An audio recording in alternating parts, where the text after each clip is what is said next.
Anda sudah berhasil bikin bakso yang kenyal, tapi kok rasanya pahit atau getir? Nah, kalau Anda sudah biasa nonton channel HM Prasaja, biasa nonton saya nih, Anda mungkin tahu bahwa pengenyal itu memang bisa membuat pahit kalau takaran kebanyakan. Masalahnya, Anda sudah memastikan takarannya pas, tidak berlebihan, tapi hasilnya masih pahit atau getir. Kenapa ya? Pertama-tama kita bahas dulu deh, kenapa kalau kita pakai pengenyal bakso, hasilnya bisa pahit atau getir. Jadi ini khusus untuk yang belum tahu nih.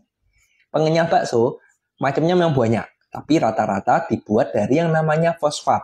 Fosfat sendiri kalau diturunkan lagi, itu dia terbuat dari fosfor. Sehingga buat Anda yang masih belum tahu, apa sih fosfat itu, aman atau enggak? Jawabannya, jangan khawatir, aman-aman saja, karena kan dia juga terbuat dari fosfor. Jadi memang dari mineral, tapi dibutuhkan oleh tubuh, jadi aman. Masalahnya, fosfat sendiri memang memiliki efek samping, yaitu bisa membuat rasa jadi pahit atau getir kalau pemakainya terlalu banyak. Makanya, kembali ke topik awal nih. Kita sudah memastikan takaran pengenyal fosfat kita ini pas, presisi, tapi kok hasilnya masih pahit. Karena apa? Nah, ada beberapa masalah atau kesalahan yang sering dilakukan. Yang pertama, biasanya adalah karena kita mencampurkan beberapa pengenyal yang berjenis fosfat ini sekaligus. Nah, ini yang jadi masalah. Kenapa? Karena rata-rata orang kenalnya kalau pengenyal berjenis fosfat itu apa? Satu, STPP. Kedua, Fosmik. Nah, Fosmik sendiri adalah merek. Dimana kalau kita ngomong merek, sebenarnya banyak. Ada Fosmik, terus ada juga Fibrisol, ada juga Wendapos. Ini sama. Jadi sebenarnya adalah blend fosfat, kumpulan fosfat-fosfat yang dikumpulkan. Yang jadi masalah, biasanya orang yang belum tahu, dia mencampurkan ini, STPP sama blend fosfat seperti Wendapos tadi digabung.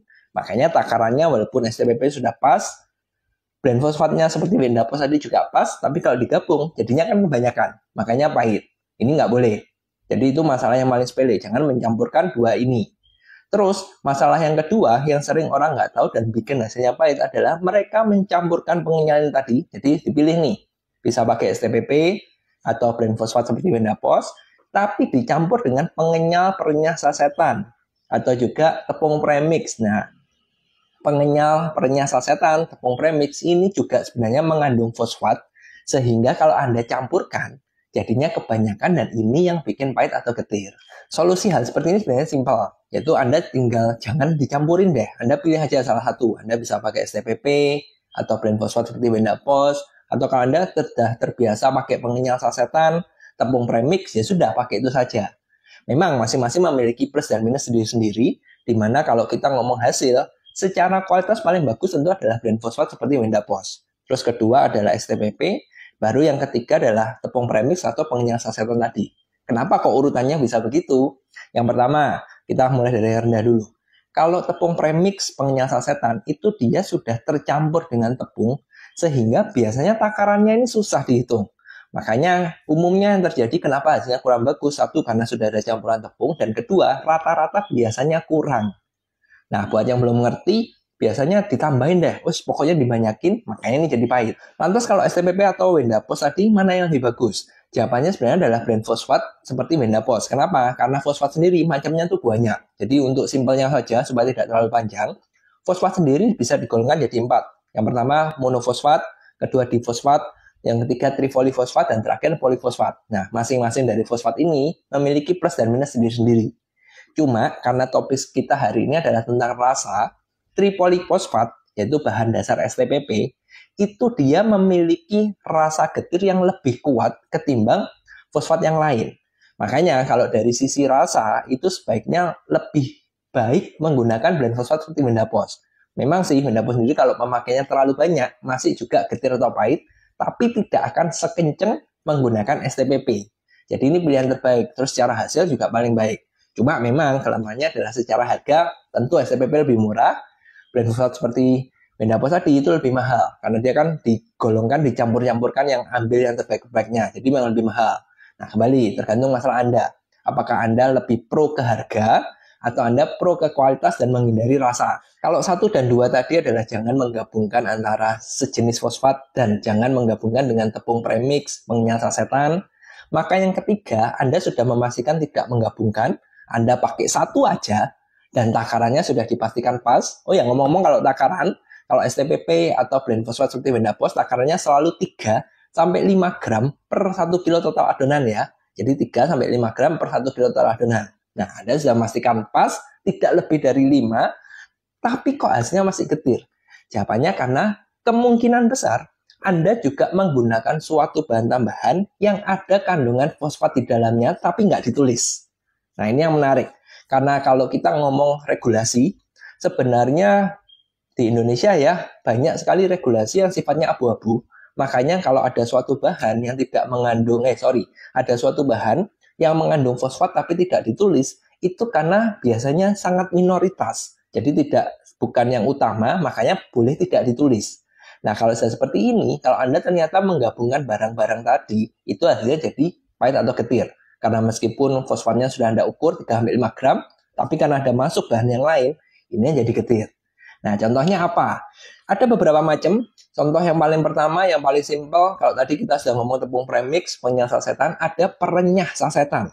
Nah, ini mungkin agak-agak ambigu, karena ada pengenyal, ada perenyah sasetan, di mana memang mayoritas perenyah sasetan kan bahan utamanya pasti tepung. Terus kedua, umumnya setahu saya, dia menambahkan protein. Tapi yang jadi masalah ketiga, biasanya masih ada kandungan fosfat sedikit di dalamnya. Makanya ini jadi over. Kalau Anda butuh perenyah dan Anda tidak mau beresiko ini, sebaiknya Anda pakai perenyah yang murni. Seperti SL505, itu bisa sangat membantu. WBS 500 juga bisa membantu. Jadi sebaiknya Anda kalau pakai perenyah, pakai yang murni-murni aja. Pengenyalnya yang sudah single tadi, mau STWP, mau blend fosfat seperti Wendapos, perenyahnya bisa pakai WBS 500 atau SL505. Ini menurunkan resiko. Selain itu, selain perenyah sasetan, bahan yang mengandung fosfat tapi kemungkinan tidak ditulis, baking soda, baking powder. Nah, dua bahan ini, itu kalau baking soda mungkin sangat-sangat minim, jadi kemungkinan tidak. Baking powder biasanya. Kenapa? Karena baking soda itu masih murni sodium bikarbonat, jadi tergantung produsennya juga. Ada beberapa, tapi saya rasa sedikit sekali, yang mencampurkan fosfat di dalamnya, mayoritas enggak. Yang pasti ada, itu biasanya adalah baking powder.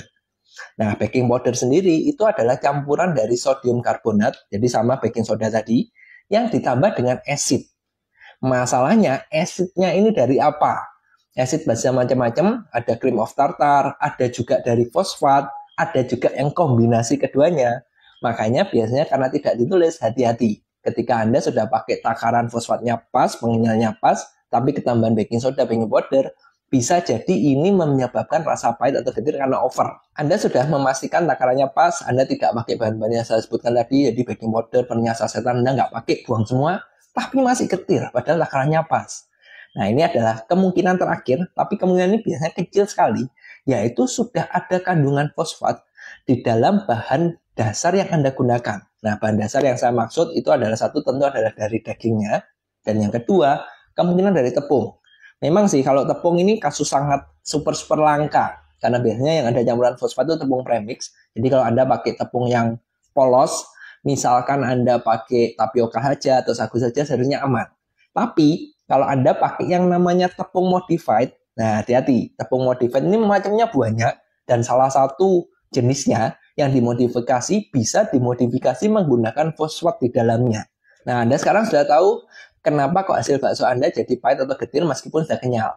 Tinggal terakhir solusinya gimana? Tentu kembali, satu pastikan Anda cuma pakai salah satu saja, jangan digabung-gabungkan pengenyal getir fosfat tadi. Terus dua, pastikan tepat takarannya. Dan ketiga, kalau ini sekedar saran sih, lebih baik Anda memilih pengenyal yang singlean, dalam arti memiliki fungsi masing-masing. Karena kalau yang sudah premix, biasanya ada kemungkinan tercampur bahan-bahan yang lain. Jadi bisa jadi ada fosfatnya, ada bahan X, ada bahan Y. Makanya ini beresiko membuat hasilnya pahit.